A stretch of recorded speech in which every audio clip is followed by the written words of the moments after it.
चरण सरोज रज निज मन मुकुर सुधार वरण रघुवर विमल यश जोदायक फल चारु सियावर रामचंद्र की जय। पवन सुत हनुमान की जय। बोलो भाई सब संतन की जय।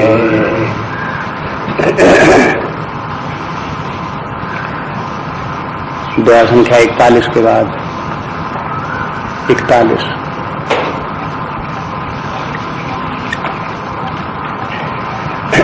तीरथ सरित छहु ऋतुरी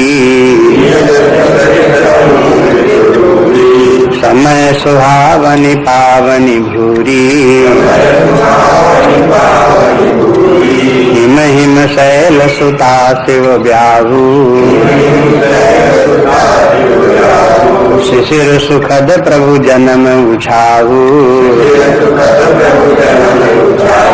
वरण राम विवाह समाजू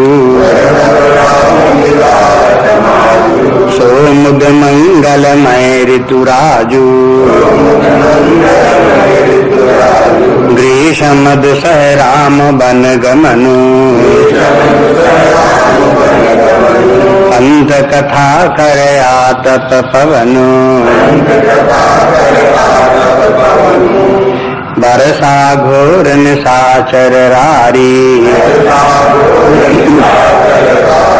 सुरकुल साल सुमंगलकारी। राम राज सुख विनय बढ़ाई विशद सुखद सोई शरद सुहाई। सती शिरोमण सिय गुण गाथा सोई गुण अमल अनुपम पाथा। भरत सुभाव सुशीतलताई सदा एक रस बरण न जाई। अवलोकनि बोलनि मिलन प्रीति परस परहास।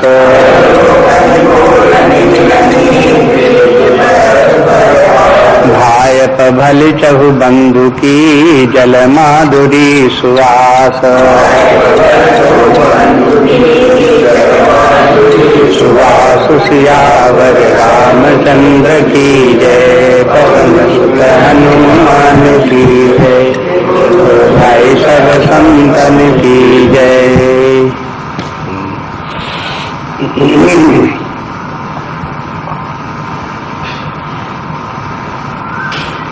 जैसे मानसरोवर से सरयू जी निकली, इसी प्रकार से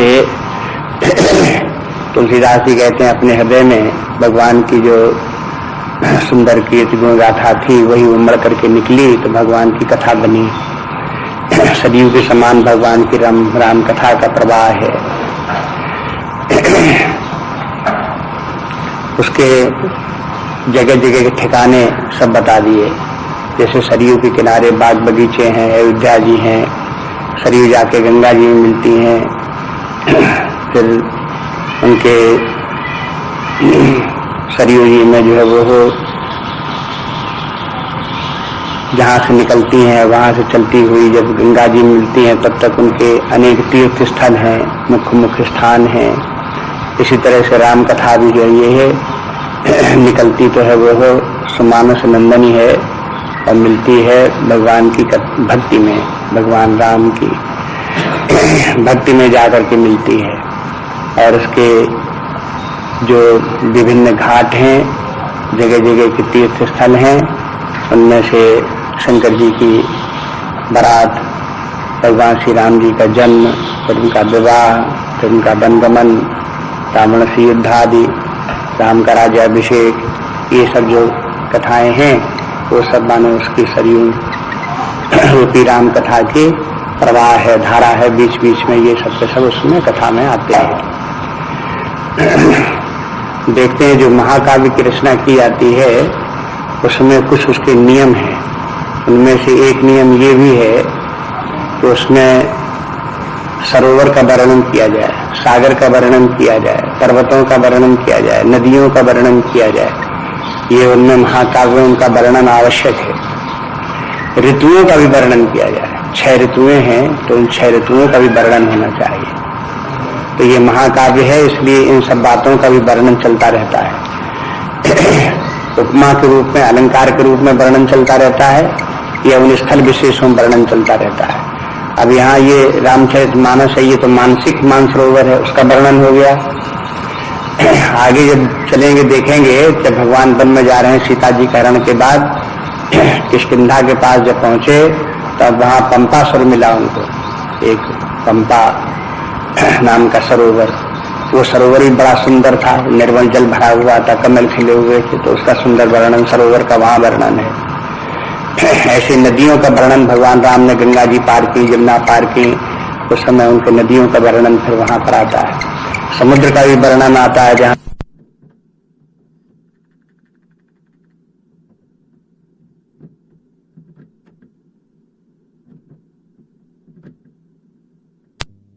समुद्र को बांधा और पार गए, तो समुद्र का वर्णन भी आता है। इस प्रकार से पर्वतों का भी वर्णन आता है, जिन पर्वतों पर भगवान राम ने वास किया, रास्ते में सुलेल पर्वत इत्यादि। तो ये सब ये महाकाव्य के ये अंग हैं।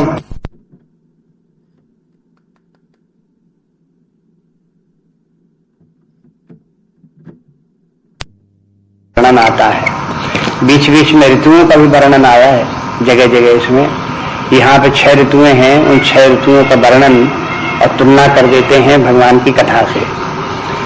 भगवान की जो कथा है वैसी 6 जैसे 6 ऋतुएं हों, तैसे ही भगवान की कथा भी उसी के अनुरूप उसी प्रकार से। रूपक जब चला तो इनसे भी तुलना कर दी उनकी।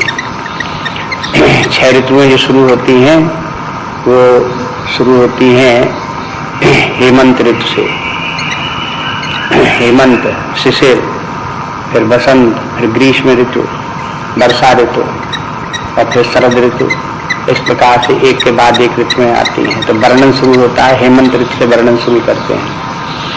कीरत सरित छऊ ऋतु रूरी, कहते हैं भगवान की कथा रूपी जो कीर्ति है ये है एक सरिता के समान है, और 6 ऋतुओं में ये सुंदर है। जैसे सरयू नदी 6 ऋतुओं में 12 महीने सुंदर है, ऐसे भगवान की कथा भी 12 महीने सुंदर है। लेकिन इसके 12 महीने क्या हैं, ऋतुओं के समान इसकी तुलना क्या है, वो आगे बताते हैं। समय सुहावन पावन भूरी, हर समय ये है सुंदर है और पवित्र भी है। भूरी बन खूब, खूब पवित्र भी है, खूब सुहावनी भी है, ऐसी भगवान की कथा है। अब देखो भगवान की संपूर्ण कथा को ऋतुओं के साथ में तुलना कर देते हैं। अभी तो नदी के साथ तुलना कर रहे थे, और ऋतुओं के साथ उसकी कथा की तुलना कर देते हैं। हिम हिम शैल सीता से ब्याहु, हिम शैल सीता के माने पार्वती जी, और शिव ब्याहु माने पार्वती जी और शंकर जी का जो विवाह हुआ वो हेमंत ऋतु के समान है। हिम ऋतु अगहन से शुरू होता है ये महीना, तब से ये है हेमंत ऋतु प्रारंभ होती है अगहन। तो वहां से कहें कि हेमंत ऋतु के समान शंकर जी की। अब चूंकि शंकर जी से कथा प्रारंभ हुई है इसलिए हेमंत ऋतु से वर्ष का प्रारंभ करते हैं। पहली ऋतु बताते हैं हेमंत ऋतु है, और शंकर जी का विवाह पहले कथा में आता है, शंकर जी पार्वती का विवाह, तो दोनों की एक समान तुलना हो गई। हेमंत ऋतु शीतलता आ जाती है उस समय। शरद ऋतु के बाद जब सर्दी आने लगती है, थोड़ी थोड़ी सर्दी पड़ने लगती है, तब वो हेमंत ऋतु होती है। और उस समय सर्द वर्षा के दिनों का पानी भी बरसता है, थोड़ा बहुत जहाँ तहाँ पानी बरसता है। तो वो जो है वो जो ऋतु है वो शंकर जी के विवाह से तुलना उसकी बढ़ गई है। और फिर उसके बाद में कहते हैं शिशिर सुखद प्रभु जन्म छाहू, और फिर भगवान का जन्मोत्सव होता है तो वो शिशिर ऋतु के समान है। अब शिशिर ऋतु जो है वो सर्दी की ऋतु आ गई। अगहन पूष माह फागुन तक पहुंच गए, तो ये है शिशिर ऋतु जो है फागुन तक चलती है। तो शिशिर सुखद, अभी सुखदायक ऋतु है। तो अब देखो इसमें ऋतुएं जो है वो तुलसीदास जी इस प्रकार से मानते हैं कि सर्दी की ऋतु तो सुखदायक है और गर्मी की ऋतु दुखदायक है। आगे जब गर्मी का वर्णन आएगा तो वो दुखदायक गर्मी की ऋतु है। लेकिन जब कभी ऋतु सुखदायक है कभी दुखदायक है, इस प्रकार के है, लेकिन सबकी अपनी शोभा है। अगर गर्मी में गर्मी न हो तो उसकी भी शोभा नहीं है, सर्दी में सर्दी न हो तो उसकी भी शोभा नहीं। जैसे एक जगह पे कहते हैं तुलसीदास जी कि देखो विष की महिमा इसी में है कि खाए और व्यक्ति मर जाए, और अमृत की महिमा ये है कि पिए और अमर हो जाए। और विष खाए और कोई मरे नहीं और अमृत पिए और अमर न हो तो फिर दोनों बेकार हैं, मट्टी के बराबर है, कोई कीमत नहीं है। इसलिए ऐसे ही करके जो है ये है ऋतुएं भी नाना प्रकार की ऋतुएं अपनी अपनी आती हैं, उनकी अपनी अपनी शोभा है अपने अपने स्थान पर। वर्णव राम विवाह समाजू, और उसके बाद फिर भगवान श्री राम जी का विवाह होता है, तो वो विवाह का समाज सब जो होता है सब इकट्ठे होते हैं, और उसका जो वर्णन आता है वो कैसा है, सोमुद मंगल में ऋतुराजू, वो ऋतुराज के समान है। ऋतुराज के माने बसंत, ऋतुओं का राजा जो है बसंत है। बसंत आ गया तो समझो भगवान श्री राम जी के विवाह की कथा है उसी के समान। और वो भी ऋतुराज भी कैसा है, मोद और मंगल में देने वाला है, आनंददायी। ऋतुराज में भी व्यक्ति आनंद रहता है, मंगल रहता है, बड़ी प्रसन्नता रहती है लोगों को। वो इसलिए वो वर्णन भी सुखदायी उसका हो गया ऋतुराज का। और फिर ग्रीष्म दुसह राम बनगमनु, अब जब ग्रीष्म आई तो दुसह हो गई। दुसह माने उसको सहन करना मुश्किल हो गया, कठिन ऋतु आ गई ग्रीष्म ऋतु। तो ग्रीष्म दुसह राम बनगमनु, भगवान राम का वन में जाना और सब लोगों का दुखी होना और वहां भगवान राम का भी वन में कष्ट उठाना, ये सब मानो ग्रीष्म ऋतु की कथा है। जैसे ग्रीष्म ऋतु में होता है उसी की समानता भगवान राम के वनगमन से हो सकती है। तो ग्रीष्म दुसह राम वनगमनु और पंत कथा खर आतप पवनु। अब पंत कथा माने रास्ते की कथा। जब भगवान राम वन में जा रहे हैं तो वो रास्ते की कथा कैसी है, खर आतप पवनु। जैसे गर्मी के दिनों में आतप के माने लू चलती है, लू को कहते हैं आतप। और खर के माने कठोर, माने ऐसी बड़ी लू चले कि व्यक्ति जो है उससे झुलस जाए। तो ये जो लू है ये क्या है, भगवान श्री राम जी के वन की कथा है। तो वन की कथा भी, उसमें भगवान राम में बड़ा कष्ट उठाते हैं, वन में जाते हुए नंगे पैर जाते हैं, कांटे लगते हैं, कंकड़ होते हैं, गर्मी सर्दी सब सहन करते हैं। तो वो सब दुखद कथा जो है वहां पे वन की कष्ट उठाने की कथा, वो ग्रीष्म ऋतु के समान है। फिर कहते हैं कि वर्षा घोर निशाचर रारी विधुआ,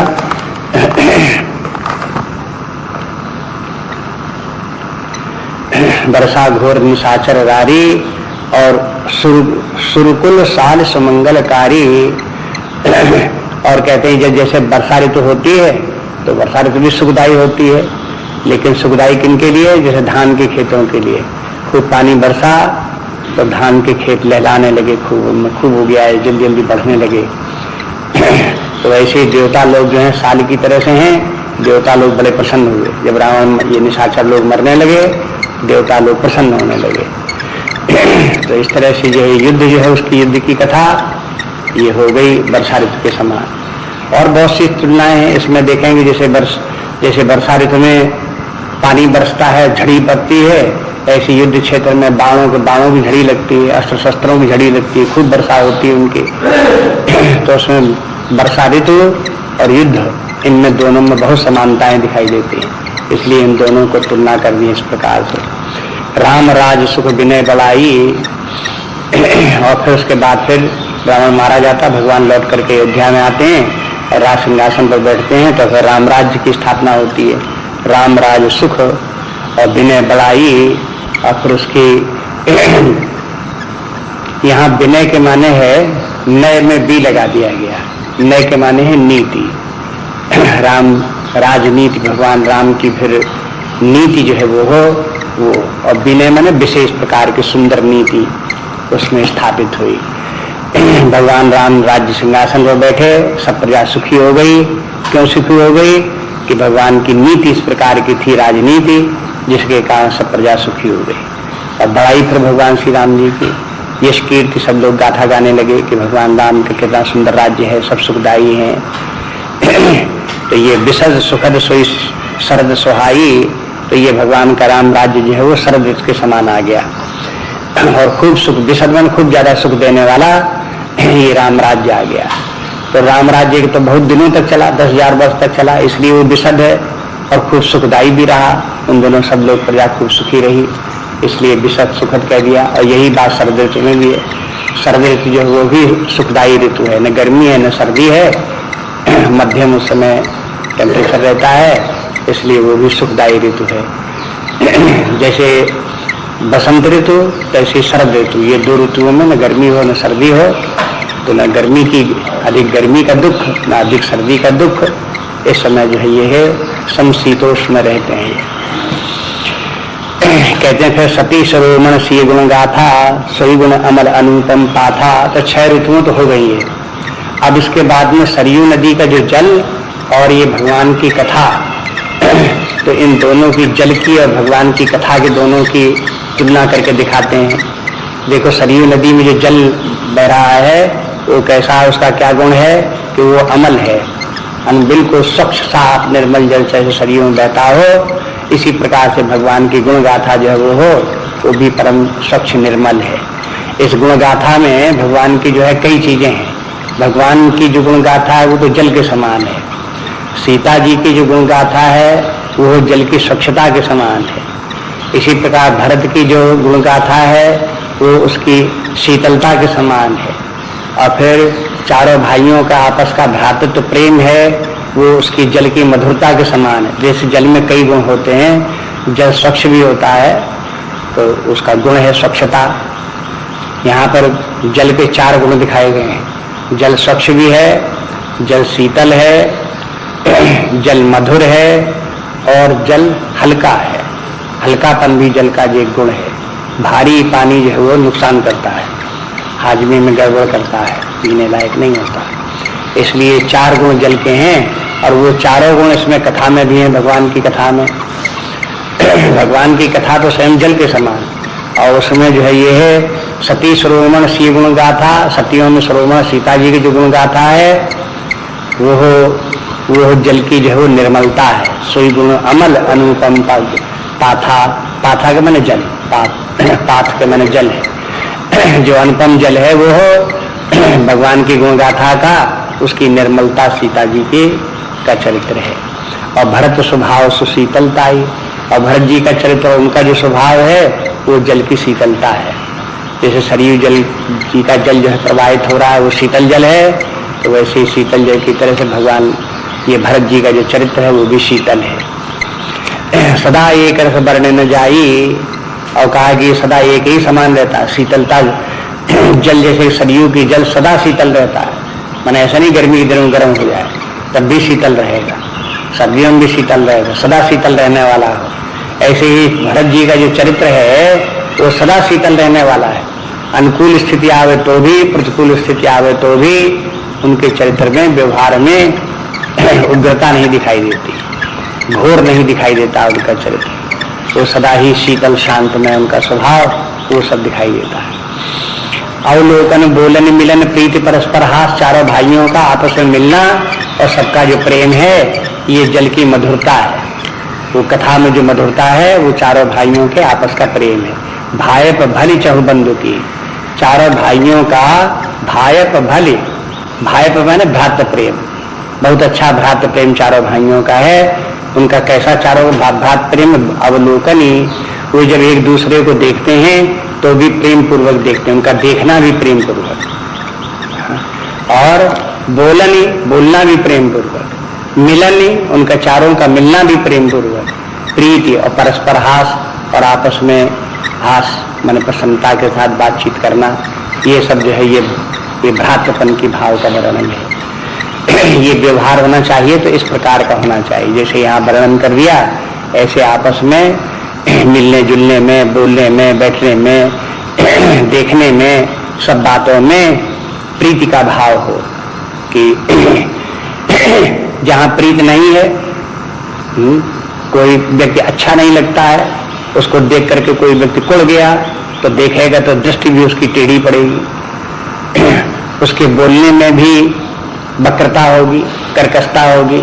तो ये दिखाते हैं कि देखो ये सब दो प्रकार के व्यवहार होते हैं। तो उनमें से भरत जी के, भगवान श्री राम जी के चारों भाइयों के साथ में आपस में जो प्रेम है, मिलना जुलना है, हंसना है, ये सब जो है उनका जो है ये जल की मधुरता के समान है। तो ये भी मधुर स्वभाव कहलाएगा। जब व्यक्ति एक दूसरे से मिलता है और अच्छा नहीं लगता एक दूसरे को, हाँ, तो मधुर स्वभाव हुआ। अब हो गया कटु, हाँ, कि भाई सब लोगों का आपस में जो है बड़ा कटु व्यवहार है, कटु स्वभाव है। तो अपने ये धर्म ग्रंथ ये कहते हैं कि कटु स्वभाव लोगों का न हो, आपस में मधुर स्वभाव होना चाहिए, प्रीति होनी चाहिए परस्पर में। मिलने में इस प्रकार का भाव, भाई पर भले चौबंधु की जल माधुरी सुबास, जल की मधुरता और सुबास सुगंध भी है, ये दोनों मिलकर के। अब जल का एक गुण और रह गया, वो आगे बताते हैं। देखो, आरती विनय दीनता मोरी, लघुता ललित सुबारिन थोरी, अद्भुत सलिल गुणत सुनत गुणकारी, आस प्यास मनोमलहारी,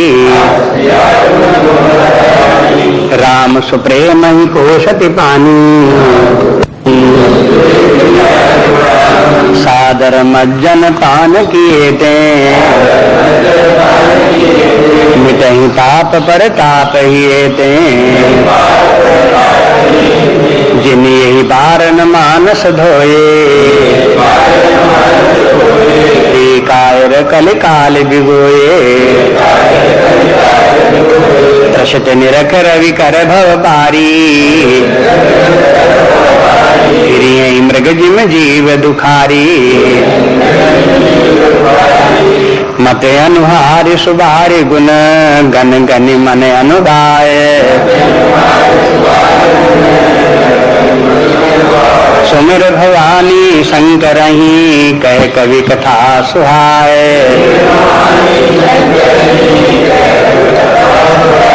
अब रघुपद पद पंकरु ही धरि भाई प्रसाद, कहूँ जुगुल मुनिवर कर, मिलन सुभग संवाद, सियावर रामचंद्र की जय, पवन सुत हनुमान की जय, बोलो भाई सब संतन की जय। तो आरत विनय दीनता मोरी, लघुता ललित सुबार थोरी, सुबार लघुता। अब वो सुंदर जल जो है वो राम कथा रूपी सुंदर जल जो है वो, उसमें जो लघुता है, हल्कापन जो उसका है वो क्या है? तो कहते हैं उस कथा में कहीं भी हल्कापन नहीं है। जैसे सीता जी के चरित्र में कुछ गुण मिल गए, कुछ भरत जी में मिल गए, कुछ चारों भाइयों को मिल गए, तो उस कथा में हल्कापन कहीं नहीं है। हल्कापन तुलसीदास जी कहते हैं मेरा है। मैं जिस कथा का जो वर्णन कर रहा हूं, तो आरती विनय दीनता मोरी, मेरी आरती माने आरती माने दुख, और विनय फिर भगवान से विनती करना, और दीनता जो मैंने अपनी दीनता का वर्णन किया, अपनी विनती मैंने बार बार की भगवान से, शंकर जी से, भगवान राम से। तो ये विनती और आरती और अपने दुखों का वर्णन किया, ये सब जो है ये हमारा जो है क्या है, लघुता। जो हमारी लघुता जो है वही उस कथा में लघुता है, ये भी एक गुण है। कहते हैं अगर तुलसीदास जी अपनी दीनता के साथ में निरहंकार होकर के लघुता के साथ में कथा न कहते तो कथा इतनी सुंदर न बनती। उस कथा का एक गुण रह ही जाता लघुता का। वो कथा जो है वो हो जो गुणकारी है। अब लघु जल जब हल्का जल होता है तो गुणकारी होता है, इसलिए ये कथा भी बड़ी गुणकारी है। जो कोई सुनता है उसको क्या क्या गुण उसको प्राप्त होते हैं, क्या क्या लाभ पहुंचता है, वो आगे वर्णन करते हैं। कहते हैं ये लघुता ललित सुवार में थोड़ी, वो सुंदर जल, सुवार के माने भगवान की सुंदर कथा, ऐसा ये जल जो है वो उसका जो है वो लघुता, ललित, बड़ी सुंदर लघुता उसकी हमारी दीनता है। अद्भुत सलिल सुनत गुणकारी, ऐसा ये जल जो है ये है जल रूपी कथा, ये ऐसी बहुत सुनत गुणकारी, ये ऐसी है सुनने से ही गुण प्रदान करने वाली। और जल से श्रेष्ठता देखो दिखा रहे हैं। जल तो जब है कि सरयू का जल चाहे इतना पवित्र सुंदर मधुर हो, जब पियोगे तब उसका गुण पता लगेगा और फिर वो लाभ करेगा।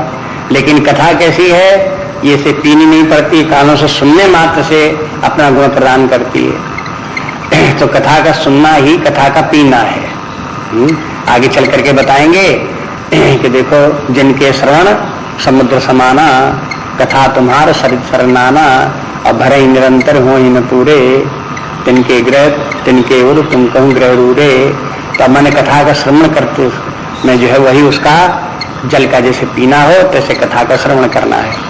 तो अद्भुत सलिल सुनत गुणकारी, सुनते ही से वो अपना प्रदान करने वाला है। और आस प्यास मधुमनहारी, जैसे जल पीने से प्यास दूर होती है और स्वच्छता आती है।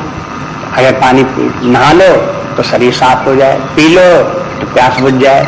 ऐसी कथा से क्या होता है, इससे आशाएं समाप्त, कामनाएं दूर होती हैं। कामना जो है एक प्रकार से प्यास है, तृषा के समान है कामना। और कथा सुनते सुनते व्यक्ति की कामनाएं पूरी हो जाती, समाप्त हो जाती, भरपूर हो जाती। तो आस प्यास और मनोमलहारी, मन के मल को हरण करने वाली है। जैसे नदी में स्नान करो तो शरीर का मल दूर होता है, ऐसी कथा सुनने से मन का मल दूर हो जाए। मन का मल दूर हो जाए और मन की मानसिक अपने अंदर कामनाएं हैं, उनकी कामनाओं की वो दूर हो जाए, तो बस अपने भीतर से व्यक्ति को शांति प्राप्त हो जाए। जैसे किसी व्यक्ति की प्यास मिट गई, स्नान कर लिया तो शीतलता शरीर की प्राप्त हो गई, तो उसको तृप्ति हो जाती है। ऐसे ही कथा जो है वो व्यक्ति की कामनाओं को पूरा करने वाली और उनके जो है वो मन के मैल, माने काम क्रोध मोह मद मत्सर इत्यादि को दूर कर करके व्यक्ति को शांत और विश्राम और सुख देने वाली कथा ये है। तो राम सुप्रेम ही पोषति पानी और हरद सकल कल कलुष गलानी। अब ये भी देखो भगवान का ये है, राम सुप्रेम ही, भगवान श्री राम जी का प्रेम जो वो हो पोषत पानी। ये ऐसी भगवान की कथा का जल ऐसा है जो भगवान का प्रेम परिपोषित करता है। जैसे पानी होता है तो पानी खेतों में डालो, पौधों में डालो तो पौधे बढ़ते हैं, परिपुष्ट होते हैं। ऐसे ये जो है कथा जो है ये परिपुष्ट क्या करती है, भगवान के प्रेम को। भगवान राम का प्रेम बढ़ता है।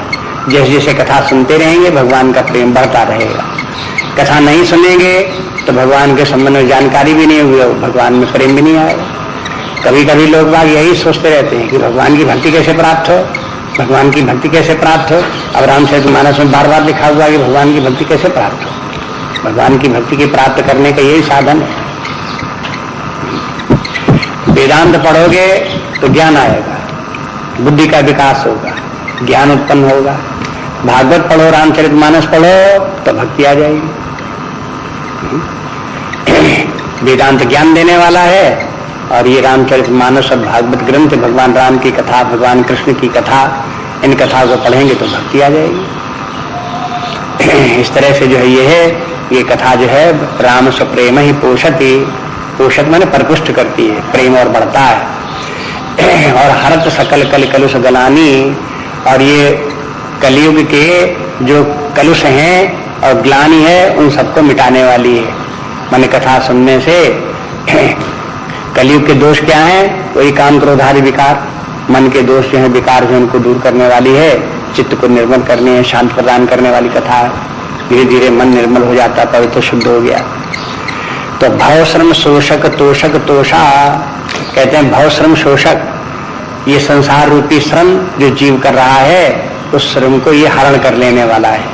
माने जीव का जन्म मृत्यु का चक्र छुटकारा हो जाता है, उससे संसार बंधन से जीव छूट जाता है। भगवान की कथा का प्रभाव ये भी है कि व्यक्ति के भव श्रम के माने संसार सागर में जो पड़ा हुआ है, बंधा हुआ है, राग द्वेषाद में पड़ा हुआ है, कर्म जाल में बंधा हुआ है, उससे छुटकारा हो जाता है।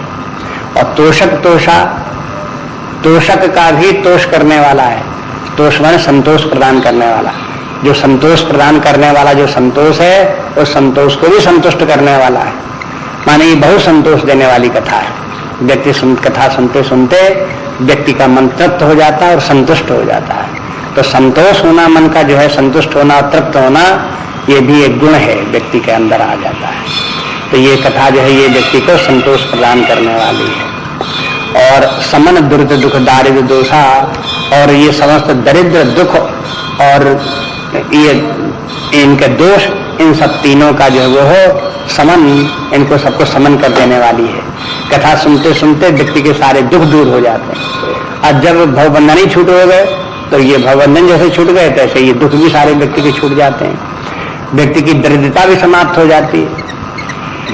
दरिद्रता में व्यक्ति अपने आप को हीन समझता है, तुच्छ समझता है, तो ये सब अपने आप को समझता रहता है, वो भाव उसके समाप्त हो जाते हैं, दरिद्रता भी दूर हो गई। और दोष जितने भी हैं मिथ्याचरण इत्यादि के जो दोष हों तो वे सब जो है पाखंडादि दोष हों तो ये सब दोष भी उसके दूर हो जाते हैं। कथा सुनते सुनते इनसे सबसे छुटकारा हो जाता है। जब तक व्यक्ति की कामनाएं रहती हैं तब तक व्यक्ति दरिद्री रहता है। जब उसको कोई कामना नहीं रह गई तो उसका दारिद्र्य दूर हो जाता है। चाहे जितना व्यक्ति धनी हो लेकिन कामनाएं फिर भी हैं तो फिर भी दरिद्री है। यदि व्यक्ति के पास कुछ न हो लेकिन कामना भी न हो तो फिर वो दरिद्री नहीं है।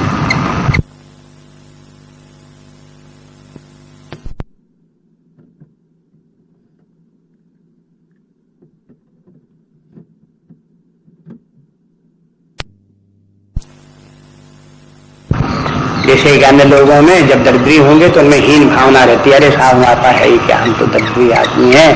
तो इसलिए जो हीन भावना जो है ये भी एक मानसिक विकार है। और अपने आप को बहुत समझना अहंकार है, वो भी मानसिक विकार है। ये दोनों ही मानसिक विकार है। इन दोनों मानसिक विकारों से ये कथा छुड़ाने वाली है। भगवान की कथा सुनते सुनते हीन भावना मिटेगी, मात भावना भी मिटेगी और यथार्थ भावना आएगी। जैसा है वैसा ही वो अपने आप को पाएगा, उसी में संतुष्ट रहेगा। काम कोह मद मोह नसावन, ये जो कलयुग के दोस्त थे उनको सब गिना दिया। काम क्रोध मद मोह, इन सबको ये कथा नष्ट करने वाली है। और विमल विवेक विराग बढ़ावनी, और ये सुंदर विवेक को बढ़ाने वाली और वैराग को बढ़ाने वाली। कथा सुनने से विवेक और वैराग भी आएंगे। देखो पहले ही बता दिया, राम सुप्रेम ही पोषद पानी, भगवान की भक्ति को भी बढ़ाने वाली कथा है।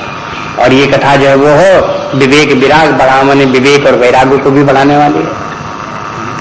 बाकी की भक्ति के ये सहायक हैं। विवेक और वैराग्य, ज्ञान और वैराग्य भक्ति को बढ़ाने वाले हैं, परिपोषित करने वाले हैं। इसलिए ये भी इनके साथ साथ जब भक्ति आएगी तो ज्ञान वैराग्य भी आएंगे, ज्ञान वैराग्य आएगा तो भक्ति भी आएगी। ये इस प्रकार उनके साथ साथ ये भी सब बढ़ते रहते हैं। तो सादर मज्जन पान किए थे। अब फिर कहते हैं कि अगर इनका इस कथा का आदर के साथ मज्जन उन पान करें, माने इस कथा का पान करें, माने सुने, और मज्जन के माने उसमें डुबकी लगाओ। डुबकी लगाने के माने मनन करें, उसमें श्रवण करें और मनन करें। पहले कथा को सावधानी से सुने, जैसी कथा है उसी प्रकार समझने की कोशिश करें। जब चित्त में वो सब कथा आवे तो बार बार उसका अनुचिंतन करे, बार बार उसी में उसमें डुबकी लगावे उसमें। तो ऐसे करते करते उसका प्रभाव, कथा का प्रभाव जो आंतरिक जीवन पर पड़ता है वो पड़ता दिखाई देगा। सादर मज्जन पान किए थे, मिटहि पाप परिताप किए थे। अपने भीतर सारे पाप और परिताप हैं वो मिट जाते हैं। पाप परिताप देने वाले हैं, ये भी दिखा दिया देखो साथ साथ कि किसी व्यक्ति को दुख क्यों होता है, पाप के कारण से। भगवान की कथा सुनते सुनते और उसका चिंतन करते करते पाप मिट गए, तो पाप मिट गए का क्या फल दिखाई देगा कि फिर दुख भी नहीं होगा। इसलिए पहले ऊपर की पंक्ति में ये कह आएंगे कि समन दुर्द दुख दारिद्र दावा दोषा। तो दुखों को दूर कैसे करती है कथा, पापों को मिटा देती तो व्यक्तियों को दुख दूर हो जाते हैं। तो ये तो अध्यात्म विद्या के सारे जितने भी एक दूसरे से संबंध है, कार्य कारण संबंध है, उनका सबका बार बार उल्लेख इसीलिए करते रहते हैं कि सुनते सुनते सुनते सुनते चित्त में उनका प्रभाव पड़े और व्यक्ति में उसी प्रकार का विकास हो, शांति और विश्राम मिले। इसलिए उनका बार बार वर्णन करते रहते हैं।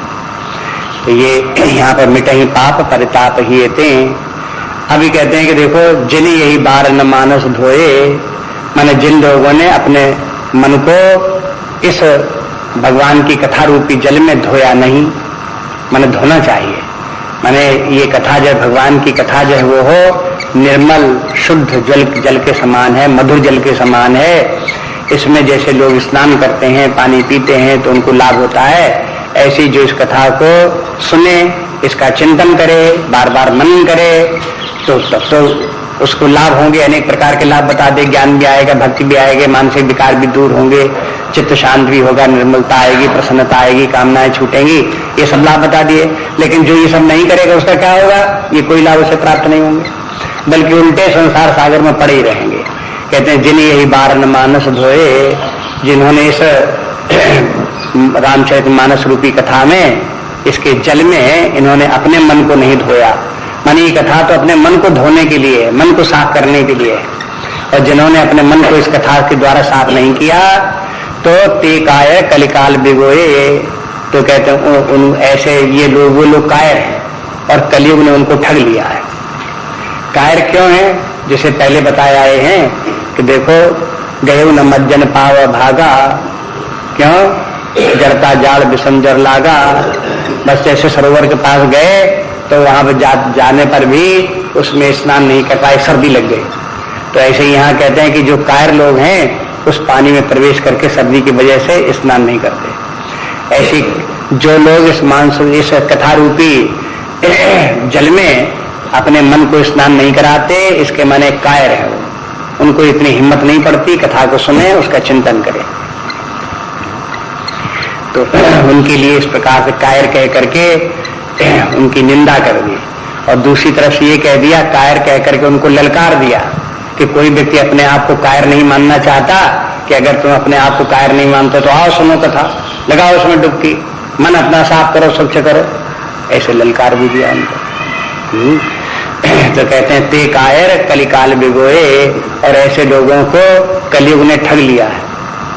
कलिकाल माने ऐसा काल समय आया है तो उसने ठग लिया। अब देखो कलयुग तो आया सबके ऊपर, सभी जगह आया, कलयुग है, आजकल चल रहा है कलयुग है। लेकिन कलयुग जो है वो किनको ठग पाता है, किनको नहीं ठग पाता है, किनके ऊपर कलयुग का प्रभाव पड़ता है, किन पर नहीं पड़ता है, ये इसमें विवेक करके बता देते हैं शास्त्रों में। वैसे तो लोग जो इस कथा की महिमा को नहीं समझते, अध्यात्म विद्या की महिमा को नहीं समझते, उन्होंने भी सुन रखा है कि आजकल कलयुग है, और चूंकि कलयुग है इसलिए कलयुग में कलयुग के धर्म ही चलेंगे। माने झूठ फरेब, दंड खंड, लड़ाई झगड़ा, मार काट, ये जो कलयुग के धर्म हैं वही होने चाहिए, सब लोग यही माने रहेंगे। तो उनको क्या किया है? कलयुग ने उनको ठग लिया है। उनका ठगना क्या है कि वे लोग जो है वो हो भगवान की कथा रूपी शरण, उसमें भगवान की शरण में नहीं गए, भगवान की भक्ति प्राप्त नहीं की, ज्ञान प्राप्त नहीं किया, कथा नहीं सुनी, तो वो कलयुग के चक्कर में फंस गए। और अगर कथा सुने और इसका चिंतन करते रहे तो बस किलेबंदी हो गई, फिर कलिकाल आकर के उनके ऊपर अपना प्रभाव नहीं जमा सकता। जो भगवान के भक्त हैं, ज्ञानी हैं, जो जिनका के चित्त शुद्ध है, निर्मल है, शांत है, परोपकारी है, दयाल क्षमा वाले हैं, ऐसे लोगों के ऊपर कलयुग का प्रभाव नहीं चलता, कलयुग उनको ठग नहीं पाता। ठगी किनके साथ में होती है? जिस रास्ते में कोई जा रहा हो तो ठग लगते हैं और ठग लेते हैं लोगों को। किनको ठगते हैं? जो भोले भाले लोग होते हैं या जिनको कोई मूर्ख लोग हैं, उनको ये लोग ठग लेते हैं। कैसे ठग लेते हैं?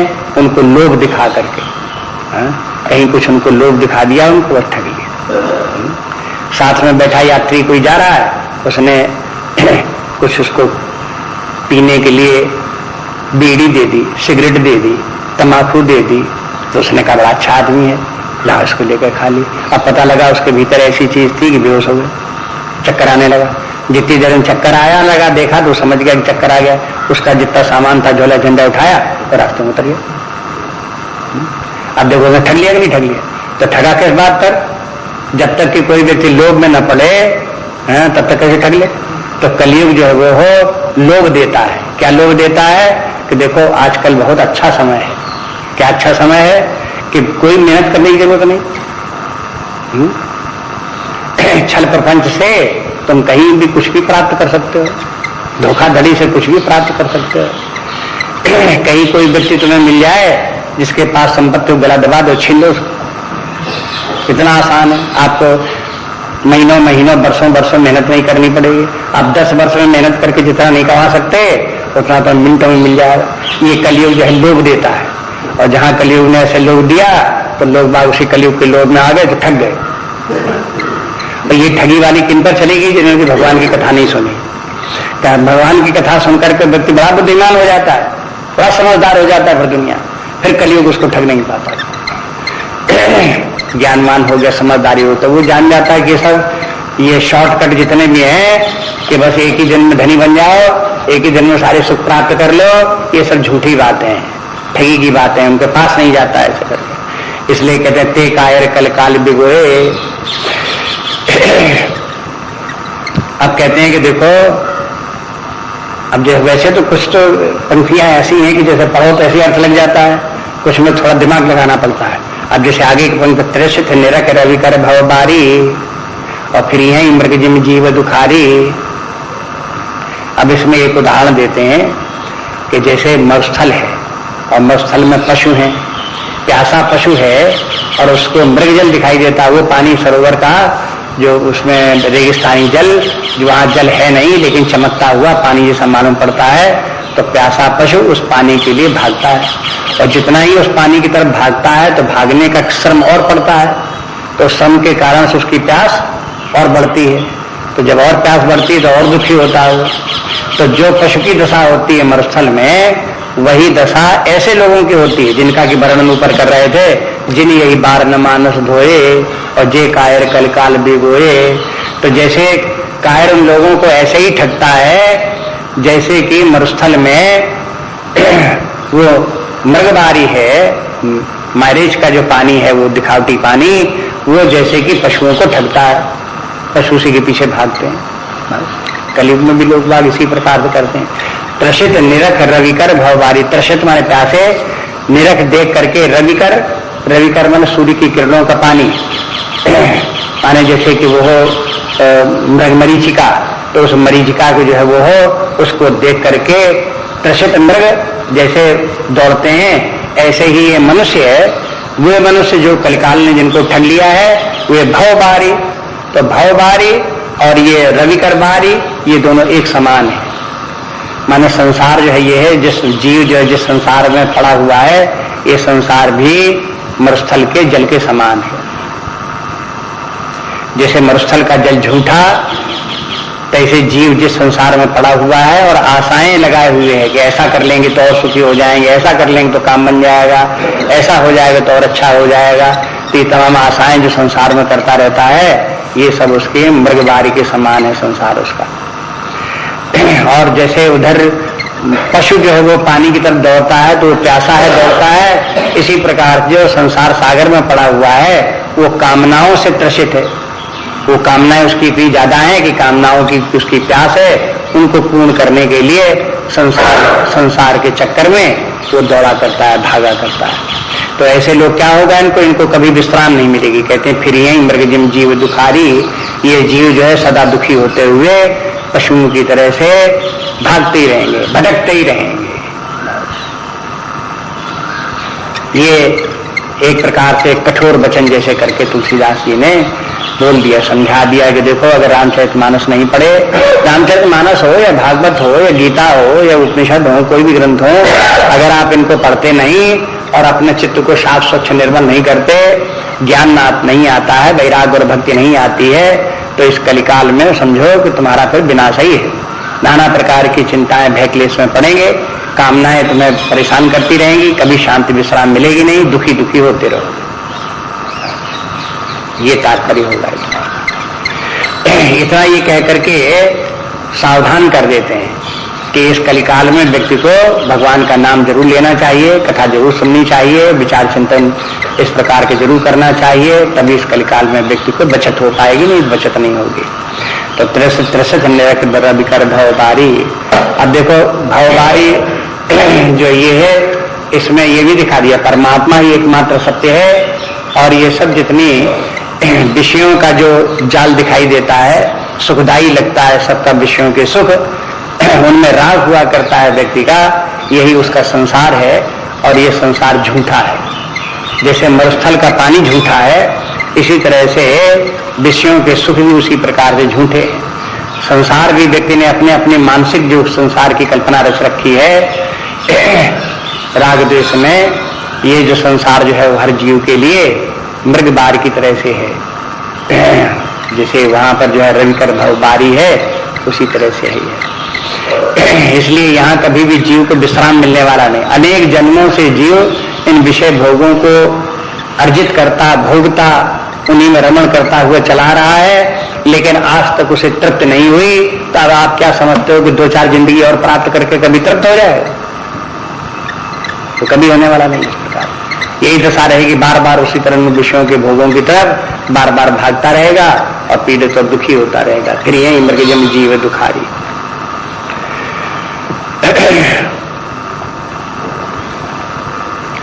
मति अनुहार सुवार गुण गण गण मन अनुभाय। अब तुलसीदास जी कहते हैं कि हमने तो भाई इसी जल में अपने बुद्धि को डुबोया और इसको शांत बनाया, स्वच्छ बनाया। अपनी बुद्धि को तो हमने तो ऐसे ही किया। आप करो न करो, आपका काम जाने। लेकिन कहते हैं मति अनुहार, जैसे हमारी बुद्धि थी, सुवारी गुणगण गनि, इस जल के जो राम कथा रूपी जल जो है उसके उनके गुणों को देख करके मन अनुभाय, हमने अपने मन को उसमें नहलाया। अगर कोई कहे कि भाई ये तो तुलसीदास जी बड़ी कठिन बात बता रहे हैं कि अपने मन को भगवान की कथा रूपी उसमें स्नान कराओ, ये आज तक दुनिया में कोई नहीं कर पाया है। अगर ऐसा कोई कहे तो तुलसी ये कहे कोई न कर पाया, मैंने तो किया और हमें उसका लाभ भी दिखाई दिया। अगर हम कर सकते हैं तो आपको करने में कौन सी परेशानी है? जैसे हमारा मन तैसे आपका मन।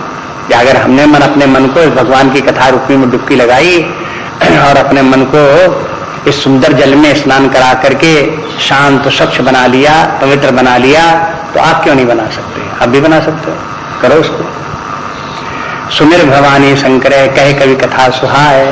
तो कहे तुलसीदास जी कहते हैं हम अपने मन की मान्यता लेकर के और कलयुग से ठगे होकर के फिर हम कथा कह रहे हैं, ऐसा नहीं कह रहे हैं। ये जो भगवान की कथा कह रहे हैं, जब हमने अपनी बुद्धि को निर्मल बनाया है, भगवान की कथा का बार बार स्मरण किया है, चिंतन किया है, काम क्रोध आदि विकारों से छूटे हैं, मन शांत और निर्मल हुआ है, संसार सागर से पार हुए हैं, मुक्त हुए हैं, भगवान की भक्ति प्राप्त हुई है, तब हम ये कथा सुना रहे हैं। नहीं तो ऐसी कथा कैसे सुना पाते जैसे सुना रहे हैं। तो सुमिर भवानी शंकर और शंकर पार्वती का स्मरण करके कहते हैं अब ये सुंदर कथा हम सुनाते हैं। तुलसीदास ने बहुत बार कहा कि हम ये कथा सुनाते हैं, हम कथा सुनाते हैं, लेकिन बीच बीच में कहीं न कहीं कोई न कोई और बात आ जाती थी तो उसका वर्णन करने लगते थे। और ये राम कथा कैसी है, यही प्रसंग आ गया, ये कैसी है और कैसे उत्पन्न हुई, जग में प्रचार कैसे हुआ, ये बात आ गई तो यही वर्णन करने लगे। अब फिर कहते हैं कि अच्छा अब हम शंकर जी पार्वती जी का स्मरण करके इस कथा को प्रारंभ करते ही हैं, अब तो कर ही देंगे कथा प्रारंभ। अब रघुपद पद पंकुरी ये धरे पाए प्रसाद, भगवान के चरण, भगवान श्री राम जी के भी चरण कमलों में उनमें प्रणाम करके और उनकी कृपा प्रसाद प्राप्त करके कथा का वर्णन करते हैं। कहूं जुगुल मुनिवदे कर मिलन सुभग संवाद। अब कहते हैं कथा शुरू करने, कहाँ शुरू करेंगे? तो पहले जो 2 मुनिवर हुए, याज्ञवल्क और भरद्वाज मुनि, इन दोनों का मिलन कैसे हुआ और फिर इनकी कथा कैसे प्रारंभ हुई, वहां से हम शुरू करेंगे। तो आप देखो 4 घाटों में से तुलसीदास जी की तो पहली कथा शुरू हो गई और बार बार कहते आ रहे हैं कि मैं कथा शुरू करता हूँ, शुरू करता हूँ। तो शुरू करने में इन्होंने तुलसीदास ने कथा शुरू की तो कहाँ से शुरू की? याज्ञवल्क भरद्वाज की। पहले भी कहा था कि हम वही कथा सुनाएंगे जो याज्ञवल्क ने भरद्वाज जी को सुनाई है, वही कथा हम तुमको सुनाएंगे। तो वहीं से शुरू भी करते हैं। लेकिन याज्ञवल्क को भरद्वाज की कथा आई कहाँ से? तो शंकर जी से आई, तो उसके बाद फिर शंकर जी की कथा बताएंगे। तो 3 तो यहाँ हो जाएंगी बालकांड में, तीनों का प्रसंग। तुलसीदास जी का हो गया, भरद्वाज जी का हो जाएगा, याज्ञवल्क भरद्वाज का, और फिर भरद्वाज याज्ञवल्क, जब याज्ञवल्क भरद्वाज जो कथा सुनाएंगे तो वो कहेंगे हम तुमको वही कथा सुनाते हैं, तुम्हारा प्रश्न भी वैसा ही है जैसे पार्वती ने शंकर जी से प्रश्न किया था, वैसे ही तुम्हारा प्रश्न है। और फिर जैसी कथा शंकर जी ने पार्वती जी सुनाई थी और पार्वती जी का मोह दूर हो गया था, वैसे ही वो कथा हम तुमको सुनाते हैं। तो भरद्वाज की और याज्ञवल्क की कथा वही है जो फिर आगे शंकर पार्वती जी कथा है। तो 3 कथाएं इस प्रकार से आ जाती हैं यहाँ पर। तो अब वो कथा प्रसंग जो होते हैं अब वो प्रारंभ हो जाते हैं यहाँ से। तो कल से देखेंगे